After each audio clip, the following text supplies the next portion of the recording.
사랑과 은혜로 바라보자라는 말씀을 가지고 우리 여러분들과 함께 말씀을 나누려고 하는데요.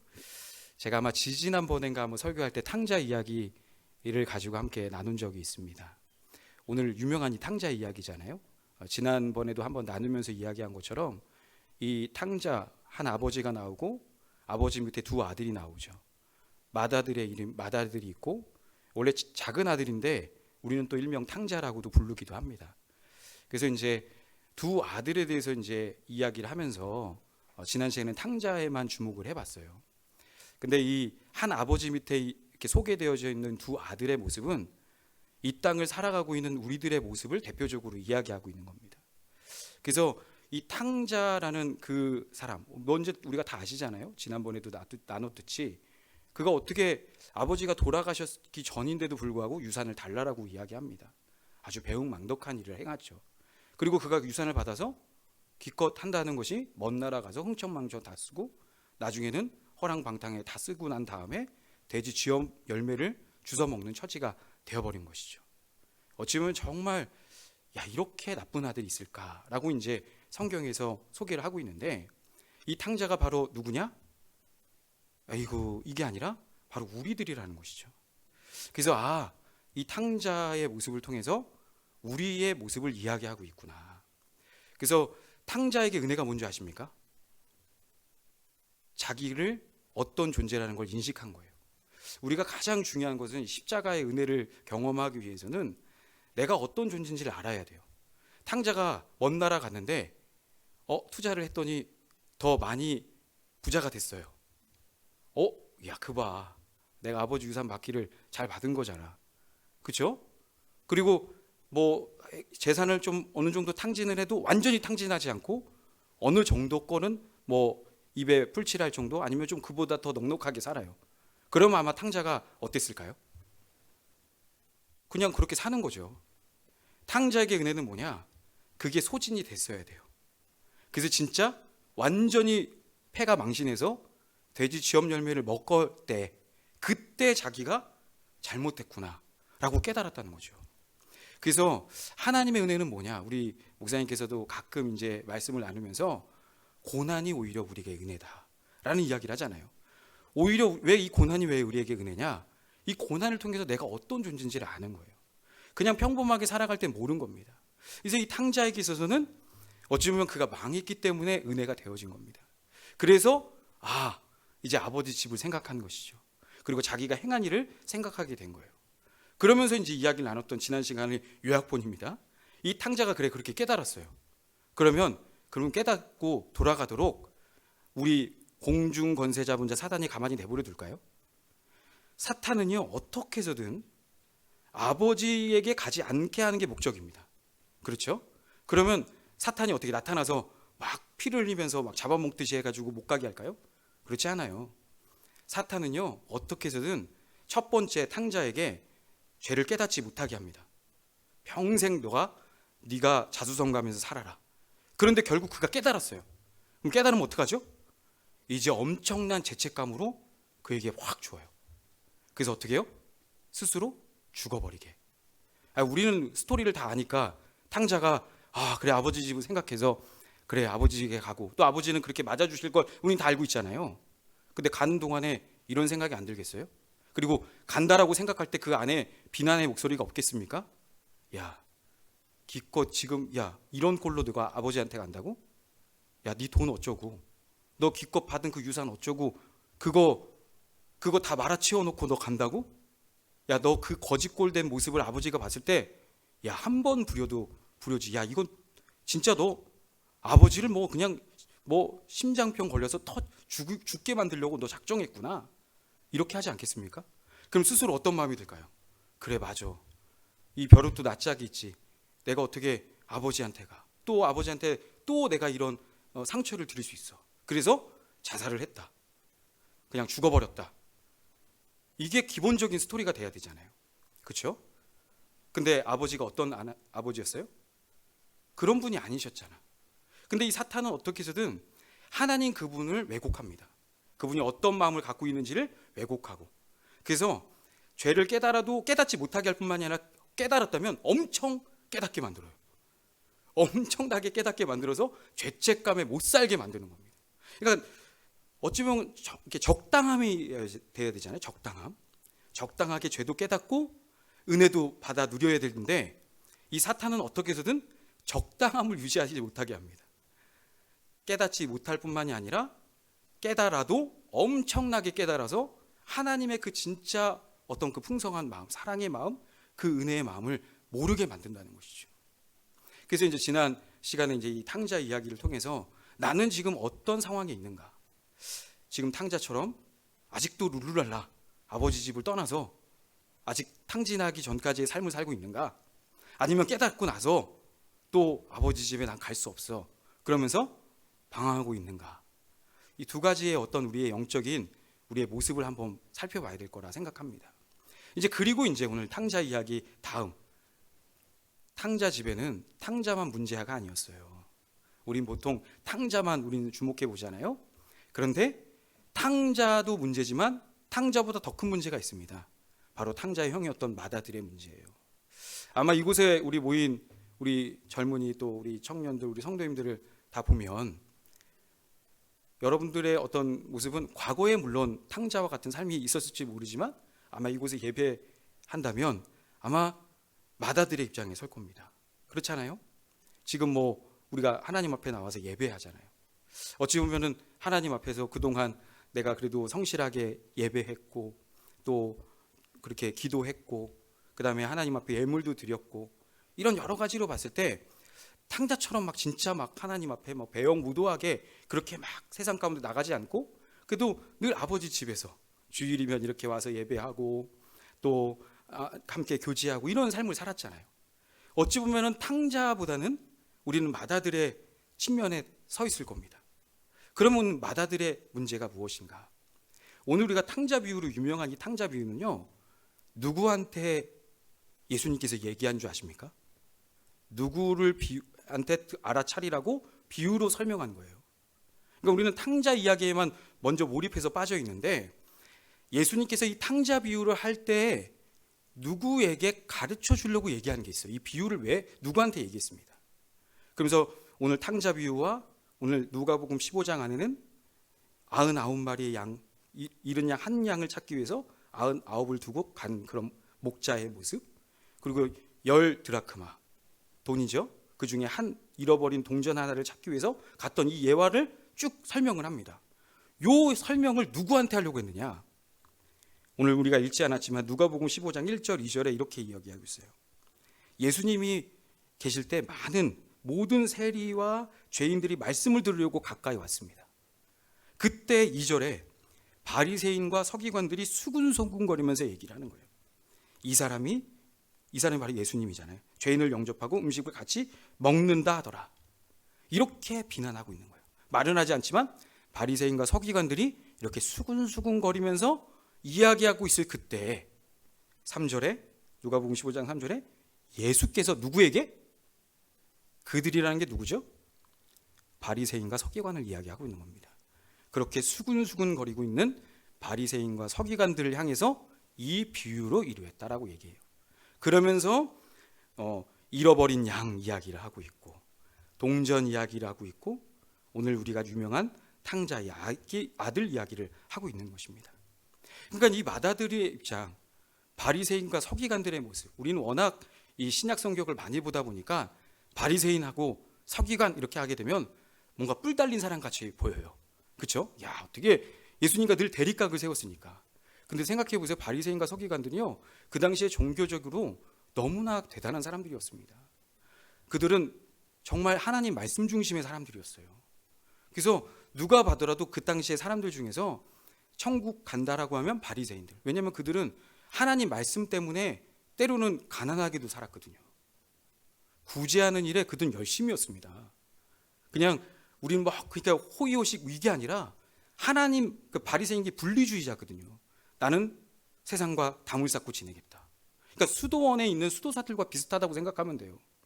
그런 사람들이에요. 그러니까 어찌 보면 종교적으로나 뭘로나 대단한 사람들이죠.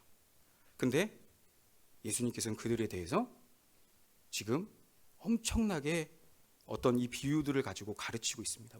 노하고 계시는 거예요. 왜 그럴까?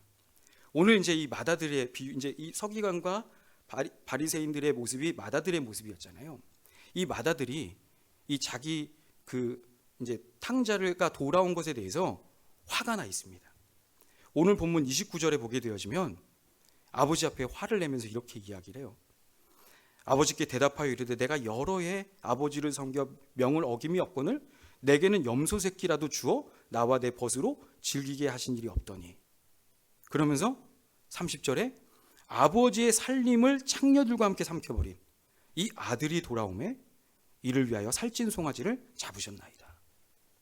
그러니까 화가 나는 거죠. 나는 일할 때 나를 위해서는 아무것도 잡아주지 않더니 쟤는 지금 자기 분깃도 다 가져갔잖아요. 그런데 다 흥청망청 쓰고 온 쟤는 왔는데 왜 살찐 송아지를 잡아주고 합니까?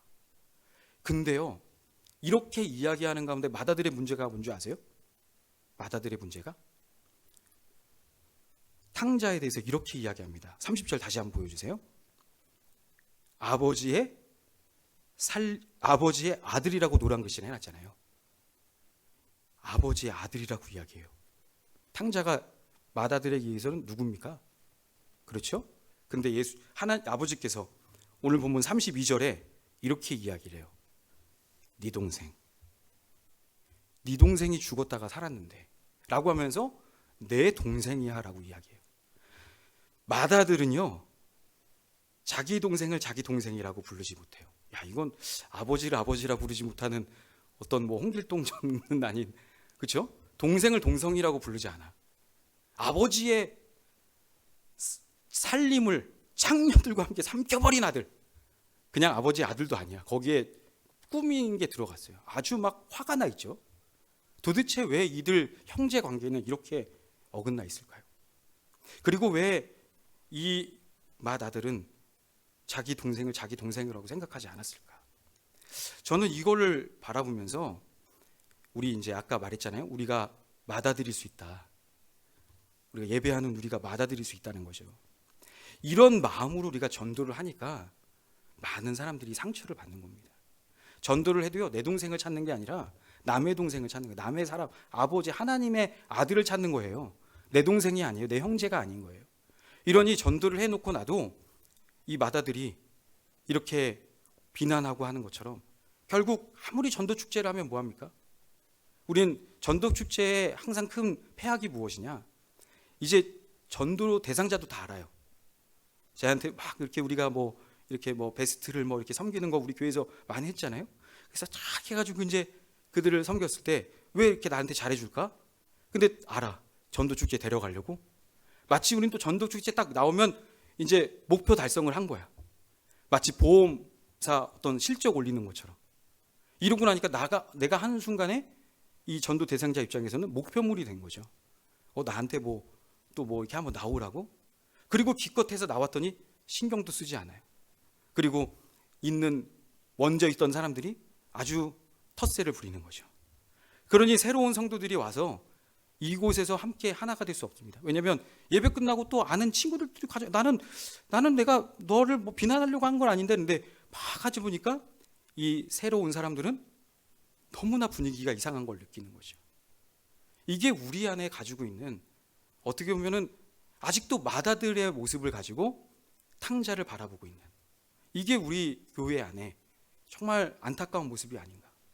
오늘 저는 예배를 하면서 찬양을 막 하다가 갑자기 눈물이 왈칵 쏟아졌어요.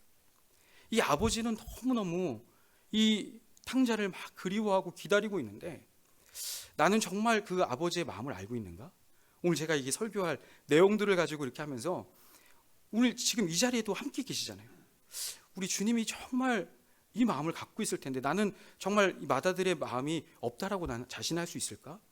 그러면서 마음 가운데 회개도 나오게 되어지고, 그러면서 정말 내 안에 정말 뭔가 문제가 있구나. 내 안에 정말 아직도 뭔가 사랑할 수 없는 이 뭔가 문제가 있구나 하는 것들을 좀 생각을 더 하게 되었습니다. 맏아들이 왜 이렇게 불만을 갖고 있었을까? 아까 탕자에 대한 이야기를 할 때도 탕자가 우리는 스토리상 아버지 집에 왔으니까 뭐 그냥 왔나 보다라고 생각하지만 이 탕자 안에는 마음의 전쟁이 있었겠죠? 가야 되나 말아야 되나? 죽일 놈 살릴 놈 이러면서 본인 안에 이렇게 전쟁이 있었잖아요. 그것처럼 마다들에게도 그 안에 잘못된 아버지의 편견이 있었어요. 그가 지금 오늘 우리가 읽었잖아요. 29절에 보게 되어지면, 여기서 보게 되면 29절 다시 한번 말씀 보여주세요. 아버지께 대답하이르되 내가 여러 해 아버지를 섬겨라고 되어 있잖아요. 여기서 이 섬긴다는 원어적인 외에 헬라어로 툴유오라고 되어 있습니다. 이게 어떤 곳에 사용되냐면 종이 상전을 섬길 때 섬기는 이 표현이에요. 그러니까 아버지를 섬기는데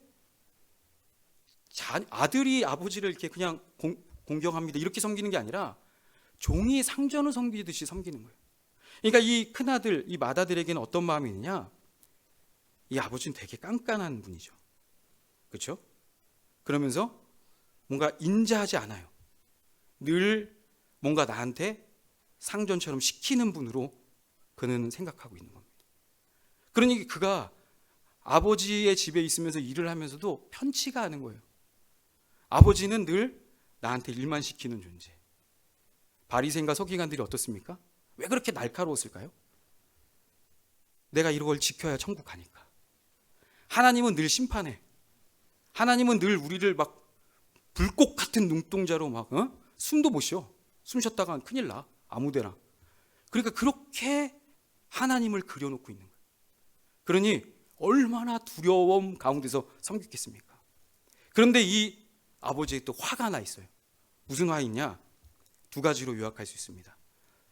첫 번째, 이 아버지는 편애한다고 생각해요.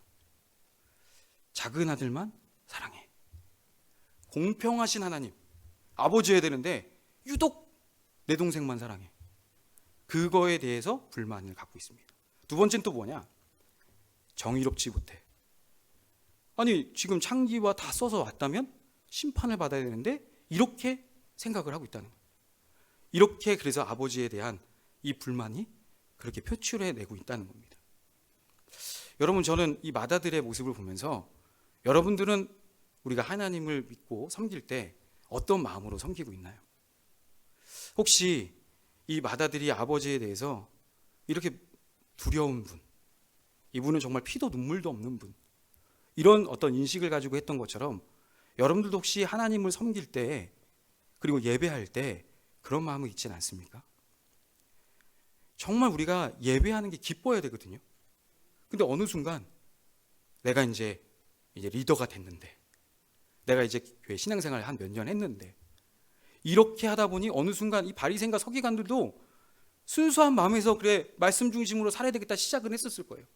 근데 어느 순간 이제는 이제 내가 한 번 하는 거 두 번 더 드리고, 이런 게 뭔가 하나의 어떤 율법주의가 되어진 거예요. 그래서 하나님이 마치 이래야만 또 상을 베풀 거다라는 생각으로 그에게는 가득 차 있는 겁니다. 그래서 진짜 중요한 게 신앙생활에서 이 아버지를 섬길 때 나는 정말 기쁘고 자유함 가운데 섬기고 있는가? 아니면 호에 걸린 것처럼 내가 믿고 있는가? 오늘도 우리 사도 바울에 대한 편지를 가지고 우리 선교사님이 말씀을 전해주시기도 했는데요. 이 사도 바울이 왜 그렇게 복음 전도에 막 열심을 냈을까요? 이 빌립보서는 감옥에 갇혀 있는 서신이기도 하거든요. 로마서는요, 로마에 가지 못해서 막 편지까지 썼어요. 어떻게 해서든 감옥에 있으면서도 그는 쉬지 않고 메시지를 보냅니다. 근데 골로새서 1장 24절에 보게 되면 그가 고난 가운데서 어떤 걸 하고 있느냐? 나는 이제 너희를 위하여 받는 괴로움을 기뻐하고. 이걸 막 너무 기뻐해요. 뭐예요, 이 사람? 약간 좀 이상한 사람 아닌가요? 괴로움을 받는 걸 막 사람 막 이렇게 때리는 걸 좋아하는 이런 사람들 있잖아요. 되게 변태적인 사람들. 그 바울이 그런 마음일까요? 그런 마음으로 섬겼을까요? 그러면 부르심의 상을 따라서 우리가 부르심의 상을 바라보면서 우리 바울이 걸어갔다는 고백 때문에 우리는 또 그렇게 생각해요.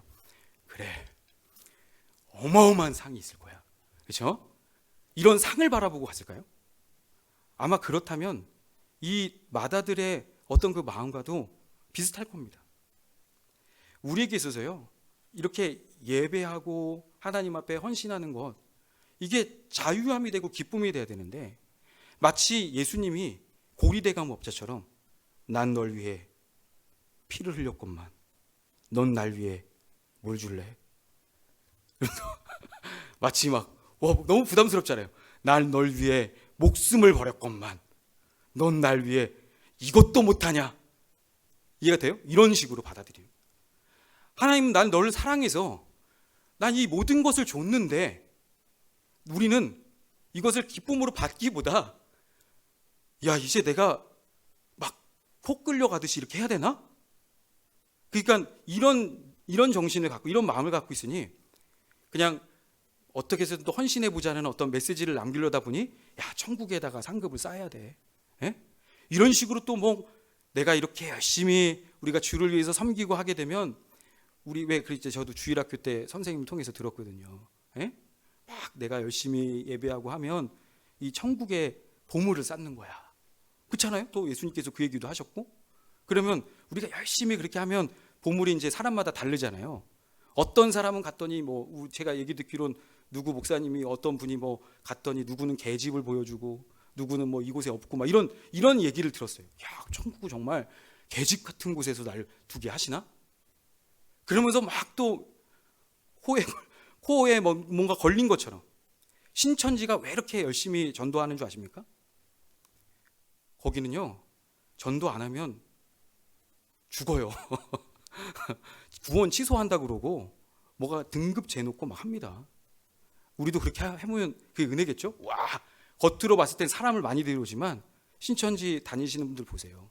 꼭 신천지가 아니더라도 정말 구령열에 있다라고 하는 그 분들을 보게 되면 제가 과거에 그랬기 때문에 눈이 벌겋습니다.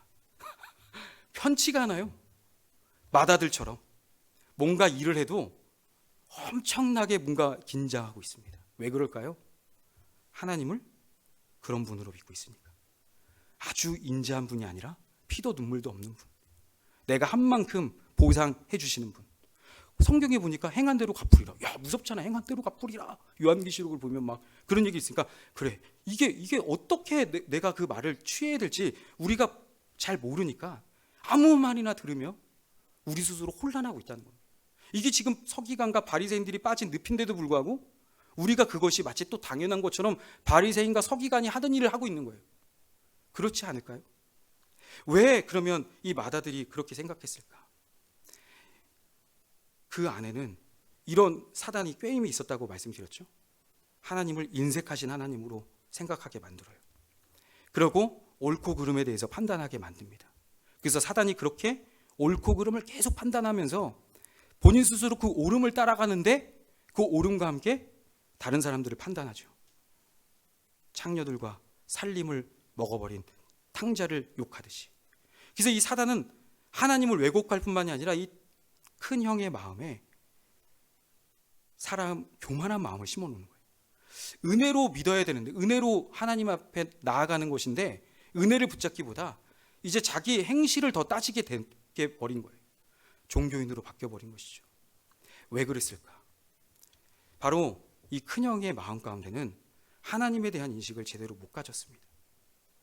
하나님이 이런 분이라고 생각하니까. 근데 어찌 보면 큰형의 마음에는 하나님이 이런 분이야라는 게, 아버지가 이런 분이야라는 게 우리가 성경을 통해서 기본적으로 알고 있잖아요. 맞기도 해요. 근데 하나님이 그것만이 아니라 다른 게 있다는 거예요. 탕자까지도 용서하시는 하나님이야, 받아들이는 아버지야 라는 인식을 가져야 되는데 이 마다들은 하나만 생각하고 있다는 거예요. 하나만. 그러니 이제 탕자만 죽일 놈이 아니라 자기 안에도 그 마음을 가지고 자기를 바라보고 있는 거예요. 내가 오늘 말씀을 사랑과 은혜로 바라보라라고 내가 말씀의 제목을 정했죠.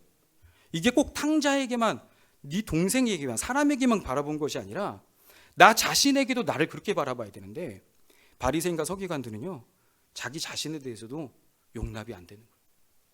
그러니 자기도 못 지킬 뿐만이 아니라 많은 사람도 그냥 못 지키도록 만들어 버리는 것이죠. 이게 얼마나 안타까운 일입니까? 하나님은 지금 우리에게 예수님을 보내셔서 이 모든 옳고 그름에서 자유하기를 원하는데 우린 또 여전히 예수를 믿고 나서 옳고 그름에 또 그냥 함정에 도가니에 빠져가지고 이렇게 해야 천국가 저렇게 해야 천국가. 천국과 지옥은요, 예수를 믿느냐 안 믿느냐에 따라서 달려있는 겁니다. 근데 어느 순간 예수를 믿는다고 모였는데 예수를 믿는 게 아니에요. 예수를 믿기도 하지만 헌신도 해야 돼. 예수를 믿어도 되지만 또 뭐 이것도 필요해. 기도도 해야 돼. 이게 아니라 예수를 믿는 게 너무너무 좋아서 기도가 되어지는 거예요. 예수를 믿는 게 너무너무 좋아서 말씀을 읽고 싶어지고 전도하고 싶어지고 사랑하고 싶어지는 겁니다. 그런데 이걸 또 쪼갰어요. 쪼개가지고 이렇게 지켜야 돼. 마치 이 마다들이 하나님을 깐깐한 분으로 새겨놓고 우리는 그렇게 생각하고 나아간다는 겁니다. 그러니 얼마나 피곤하고 하나님 앞에 예배를 해도 자유함이 없습니까? 저는요, 제가 이 말씀을 저도 묵상하고 이 돌아온 탕자에 대한 말씀을 여러분들과 함께 준비하면서 이번에 제가 새로 깨닫는 거예요. 저는 제 자신에게 얼마나 깐깐한지 저도 몰랐습니다. 정말 다른 사람에게도 깐깐한다고 생각했지만 저 자신에 대해서 제가 얼마나 긴장하고 있는지. 저는 토요일 날 여러분들 잠 잘 자잖아요. 2-3시면 깨요. 잠을 못 자. 왜 그럴까요? 왜 저는 토요일 날 잠을 못 잘까요? 그냥 건강이 안 좋아서? 엄청 긴장하고 있죠. 이게 긴장을 계속하고 있으니까 긴장은 당연히 해야 되겠죠? 예배를 잘 섬겨야 되고 해야 되니까. 특별히 또 말씀을 전하는 때가 되면 막 엄청 과도한 어떤 그런 에너지를 제 안에 품고 있더라고요. 왜 그럴까요? 잘해야 돼. 잘해야지 이왕할 거면. 이게 제 안에 엄청난 제 안에 큰 어떤 트라우마가 되는 거예요. 하나님은 뭘 잘하는 게 잘하는 걸까요? 말 잘하는 게 잘하는 걸까요? 그 말대로 사랑하는 건데 이 말씀을 나누는 게 뭐예요? 탕자가 와도 그냥 사랑하는 거. 이게 어려운 게 오늘 어려운 얘기라는 게 아니에요. 그냥 나는 다 용서해 주는 하나님이야. 근데 막 이거를 어떻게 막 요리해서 나눠야 될지 이걸 생각하고 있는 거예요. 저는 저 자신에 대해서 나는 이렇게 제대로 하지 않으면 버림받을 존재.